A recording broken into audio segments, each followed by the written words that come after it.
তবে কি এবার ইরানে হামলার বিষয়ে চূড়ান্ত সিদ্ধান্ত নিয়েই ফেললেন মার্কিন প্রেসিডেন্ট ডোনাল্ড ট্রাম্প?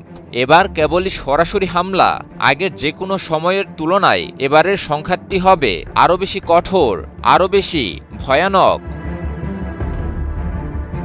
চীন থেকে খালি হাতে ফিরেছেন মার্কিন প্রেসিডেন্ট।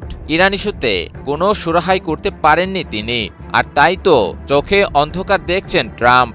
আর এ কারণেই ইরানের বিরুদ্ধে পুনরায় সামরিক অভিযান শুরুর বিষয়ে প্রেসিডেন্ট ট্রাম্পকে চাপ দিচ্ছেন তার শীর্ষ উপদেষ্টারা।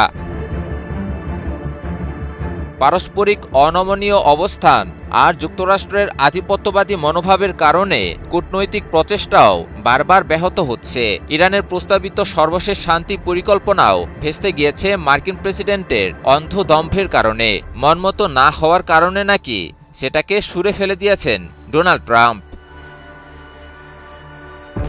ফলে কূটনৈতিক ক্ষেত্রে ব্যর্থতার দরুন মার্কিন প্রতিরক্ষা দপ্তর, পেন্টাগনের শীর্ষ উপদেষ্টারা তেহরানের বিরুদ্ধে নতুন করে সামরিক হামলা চালানোর বিভিন্ন পরিকল্পনা ও বিকল্প প্রস্তাব পেশ করেছেন মার্কিন প্রেসিডেন্ট বরাবর। তবে এ বিষয়ে এখনও চূড়ান্ত কোনো সিদ্ধান্ত নেননি প্রেসিডেন্ট ট্রাম্প। পুরো পরিস্থিতি এখন ট্রাম্পের চূড়ান্ত অনুমোদনের অপেক্ষায় রয়েছে। ট্রাম্প সিদ্ধান্ত নেওয়া মাত্রই আবারও পূর্ণমাত্রার সংঘাতে জড়াতে পারে ইরান ও যুক্তরাষ্ট্র।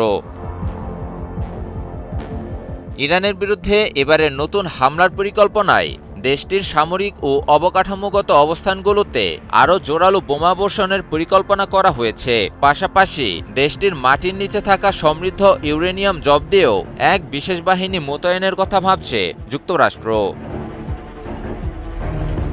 পেন্টাগনের শীর্ষ কর্মকর্তারা জানিয়েছেন, গত এপ্রিল মাসে শুরু হওয়া সাময়িক যুদ্ধবিরতির কারণে স্থগিত হয়ে যাওয়া অপারেশন এপিক ফিউরি পুনরায় চালুর জন্য খসড়া পরিকল্পনা তৈরি করা হয়েছে।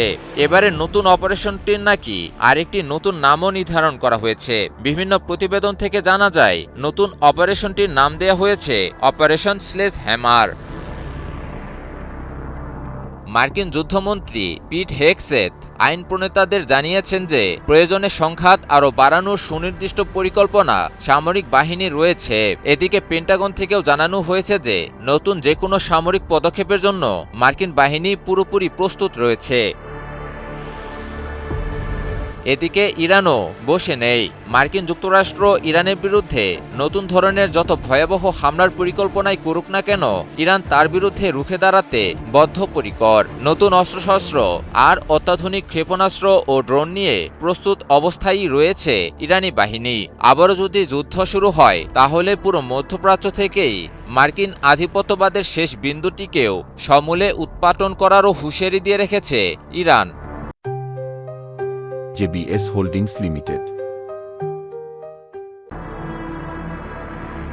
বিশ্লেষকদের মতে, ইরান যুক্তরাষ্ট্র ইস্যুটি বর্তমানে অচলাবস্থায় পৌঁছালেও যে কোনো মুহূর্তেই ভয়াবহ সংঘাতের পরিস্থিতি তৈরি হতে পারে। আর ইরান যুক্তরাষ্ট্র ইস্যুটি আবারও সংঘাতে পৌঁছালে এর পরিণাম ভোগ করতে হতে পারে পুরো বিশ্বকে। তৃতীয় বিশ্বযুদ্ধের সম্ভাবনাকেও উড়িয়ে দেওয়া যাচ্ছে না।